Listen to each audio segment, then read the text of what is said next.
In recent reporting, author Michael Shellenberger writes that multiple sources have confirmed whistleblower David Grusch's claim that the United States government possesses a number of non-human vehicles.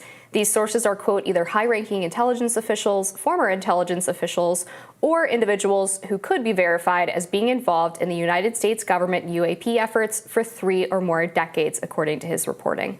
Shellenberger writes that the individuals said they had seen or been presented with, quote, credible and verifiable evidence that the U.S. government and U.S. military contractors possess at least 12 or more alien spacecraft, some of which they shared with AARO or the All-Domain Anomaly Resolution Office, quote, which AARO has refused to provide Congress. The office reportedly said it has not discovered any verifiable information, end quote, because it does not have the authority to verify it and may not want to verify it. Joining us now to discuss is Twitter Files author and author of Apocalypse Never, Michael Shellenberger. Thank you for being with us, Michael. Good to be with you. So, confirmation, aliens are real. This is exciting. What do you make of the baker's dozen of alien spacecraft that we have? Well, I think it's worth just pointing out that this is very shocking. The whistleblower in question, David Grusch, used a term ontological shock, which is a little bit of jargon, but what he means is that the idea that we are not alone in the abstract is something that everybody, I mean, not everybody, but many people, the large majority of people agree with, that we are almost certainly not alone in the universe. However, the idea that there may already be contact or have been contact for quite a while between the U.S. military and non-human intelligence, non-human life forms is very shocking, and it's shocking for me personally. There's things I kept out of the story that I think were just too shocking and certainly harder to confirm. But I do think it's clear that the conversation about this has progressed from the idea that the Pentagon simply has some videos to a large and growing number of people with reason to know who say that, in fact, there are non-human spacecraft. That is very intriguing that there's things that you left out of the story. I hope that you'll continue to investigate them. I'm wondering how exactly these sources determined that these crafts were non-human. Was it the material they were made out of, the method of construction? How exactly did they make that determination? Yeah, I mean, I think that there wasn't much doubt. There are programs, according to these folks, that exist to not just study these technologies, but attempt to reverse engineer them. There was some, disagreement or different levels of knowledge about the success in that. Certainly, the idea had been that there was efforts to try to operate these craft or reverse engineers to create them.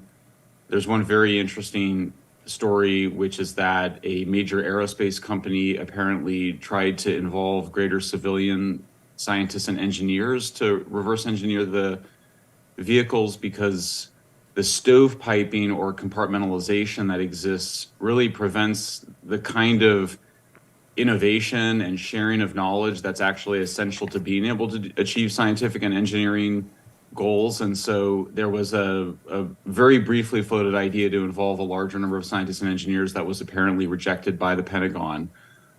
So these are, extraordinary claims require extraordinary evidence. At the same time, extraordinary claims, you don't need extraordinary evidence to simply investigate them. And the claim here is that these craft are real physical objects. This is not a mass hallucination, that they exist in specific military bases or in contractor facilities, and that members of Congress could go and actually find these facilities or go and actually make sure they get their way in there and try to find these craft themselves. So obviously this is amazing that we have the craft at all, but I can't help but wonder, were there pilots of the craft? Do we know anything about that? Is there anything you can say to that effect? David Grusch, the whistleblower, did say on News Nation that there were, in some cases, non-human pilots. What? I did have confirmation of that from one of my sources. I kept it out of the story in part because it was one source, and also I felt like I really wanted to establish that there is strong evidence that there are craft, and I didn't want to get too much into what I had been told about the different potential of there being beings. It's a lot of ontological shock with just the craft, and I felt like let's just give this a minute and let's spend a little bit more time doing this reporting. I would also say I'm not the only person that's interviewing these folks. There are other people in my article. I mentioned former Assistant Defense Secretary Christopher Mellon mentioned at least 4 witnesses. I think he said in his article in Politico over 4 people. I don't know if those are the same people I spoke to. We don't share information with each other, but there's more people that are finding the courage to speak. They're very scared. They don't want to lose security clearance, and they're also worried about retaliation. And David Grusch, as you know, the whistleblower, felt like he needed to go to Congress because he was subject to retaliation. I actually have chills right now hearing that there were potentially non-human pilots that were recovered along with the craft. That suggests to me that these were craft that crashed in some way, and that's how the U.S. military was able to recover them. Is that correct? Well, actually, that's there are cases of that. There are people that say that there were crashes. There's also cases of what they call this a retrieval program. There's also cases, I was told, of craft being abandoned and craft making its way into U.S. military hands in other ways. And so I think that it's not just that there is crash evidence, but there's also other mechanisms in which these craft have been obtained by the U.S. military. So it sounds like, from what you're saying, your contacts are based in the United States. You've talked to military officials, people in the intelligence community in the United States. This figure, 12 or more, is specific to the crafts obtained by the U.S. military. Do we know anything more about potential crafts or pilots globally?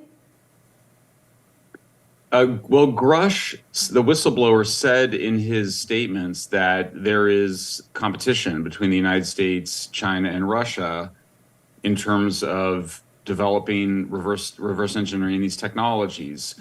I should say that was not something I was able to confirm. And it wasn't that people disconfirmed it or denied it. It was just that the people I spoke to did not know that if Russia or China had these technologies or similar craft. I would also say, just on a personal level, I felt comfortable doing this story in part because of Grusch's whistleblower testimony. Like the people I interviewed, I felt like somebody needed to kind of speak up and say that what he's saying is not unusual, that you can find a fair amount of people that will talk about this off the record, or in my case, not for attribution. I will say I haven't written any commentary about the piece itself. I am planning on writing more about it, but I have actually been interviewing people for several years and only felt comfortable at this point, and in part I felt obliged to share this research and to go back to folks.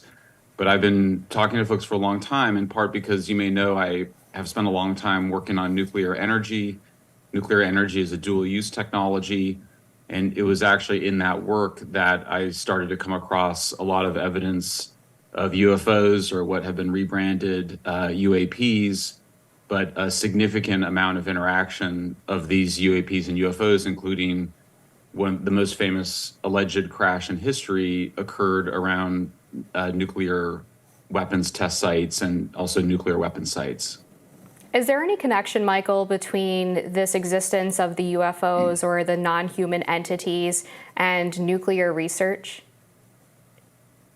There's definitely something going on that I certainly don't entirely understand. There's, in fact, there's a major book. I've interviewed the author of it, called UFOs and Nukes, that describes many cases of anomalous UFO activity around nuclear weapons sites, but there's also been significant UFO sightings and reports around nuclear power plants.